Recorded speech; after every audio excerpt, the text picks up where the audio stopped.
Assalamu alaikum dear students. Hope you are all fine. In the previous lecture we discussed about economic importance of primary sector to the economy of J&K.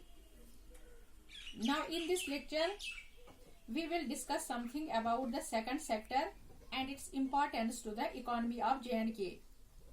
Or economic importance of secondary sector, we are going to discuss that. So let us begin. तो dear students, अगर हम लोगों ने पहले ही ये पढ़ा है कि प्राइमरी सेक्टर, सेकेंडरी सेक्टर और टेरिशरी सेक्टर को हमने पहले लेक्चर में पढ़ चुके हैं। ये तीनों सेक्टर जो है यानी primary, secondary and tertiary sector, ये ऐसे सेक्टर है जिससे किसी भी स्टेट या कंट्री की इकोनॉमी का दारोमदार होता है। ये हम पहले ही पढ़ चुके हैं। तो प्राइमरी सेक्टर हमने पहले ही पढ़ा है। अब हम सेकेंडरी सेक्टर पढ़ने जा रहे हैं। तो डियर स्टूडेंट, सेकेंडरी सेक्टर की डेफिनेशन में मैंने आपको मैंने आपको पहले लेक्चर में कहा है, लेकिन आज मैं आपको रिमाइंड करने के लिए फिर से एक मर्तबा ये दोहराती हूँ ताकि आप लोगों को इस सेक्टर को समझने में आसानी हो जाए। नहीं तो हमने ये पहले लेक्चर में पढ़ा है, जब हमने पढ़े थे वो सेक्टर्स ऑफ इकोनॉमी जब हमने पढ़े थे।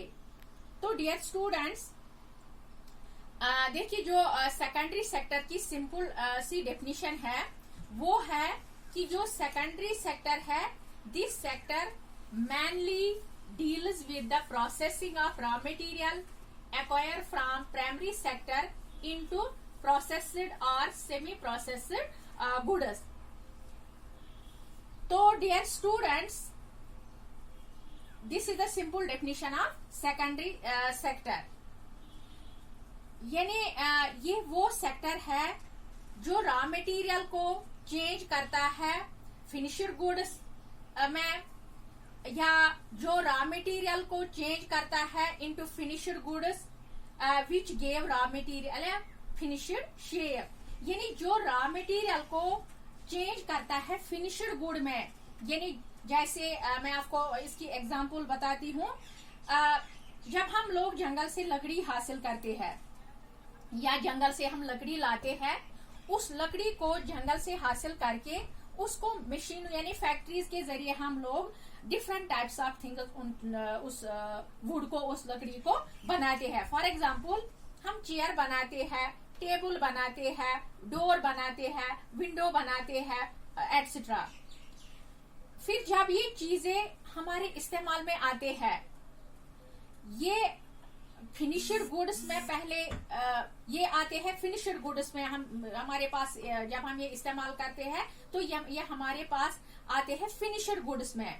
पहले जब हमने लकड़ी लाई थी तो वो क्या था, वो फिनिश्ड गुड्स नहीं थे, it was raw material. Now when it takes the shape of different things and we used them, it became secondary sector और it became the finished good. So this is about the secondary sector. यानी पहले जब हमने लकड़ी लाई थी, यानी पहले ये लकड़ी ऐसे ही थी, रॉ मटेरियल था, लेकिन जब हमने इस लकड़ी को फैक्ट्रीज में लिया, मशीनों के जरिए इस लकड़ी को हमने कोई शेप दी। फॉर एग्जांपल हमने चेयर बनाई, हमने टेबल बनाई, विंडो बनाया या डोर बनाया या और कोई चीज बनाया हमने। तो जब हमारे पास ये आते हैं, ये टेबल जब हम इस्तेमाल करते हैं या ये चेयर जब हम इस्तेमाल करते हैं, तो ये उस टाइप रॉ मटेरियल नहीं होता है, ये उस टाइम रॉ मटेरियल की शेप में नहीं होता है, बल्कि इसको कोई डेफिनेट शेप होती है इसकी, यानी फिनिश्ड गुड्स में पहले आता है ये हमारे पास जब हम ये इस्तेमाल करते हैं। तो इस तरह ये सेकेंडरी सेक्टर जो है, इसमें पहले जो रॉ मटेरियल्स कन्वर्ट होते हैं बाय प्रोसेसिंग या सेमी प्रोसेसिंग गुड्स से ये बन जाते हैं, फिर आते हैं ये यानी सेकेंडरी सेक्टर में प्रोसेसिंग होती है चीजों की। तो ये हम पहले ही लेक्चर में पढ़ चुके हैं। डियर स्टूडेंट्स, एक और बात आप लोग इसमें याद रखिए कि सेकेंडरी सेक्टर जो है it involves manufacturing and construction और processing of raw materials into finished goods. यानी ये बात आप याद रखो कि जो सेकेंडरी सेक्टर है इसमें आता है मैन्युफैक्चरिंग आता है, इसमें या कंस्ट्रक्शन आती है, इसमें या जो प्रोसेसिंग रॉ मटेरियल की होती है वो फिर फिनिश्ड गुड्स में हमारे पास आते हैं। ये सारा इन्वॉल्व होता है किसमें, ये सारा किसमें आता है, प्राइमरी, इसमें सेकेंडरी सेक्टर में ये सारा आता है। इंशाल्लाह कल हम देखेंगे कि जो ये मैन्युफैक्चरिंग है, ये मैन्युफैक्चरिंग क्या है, ये हम पढ़ेंगे कल के लेक्चर में। Thank you.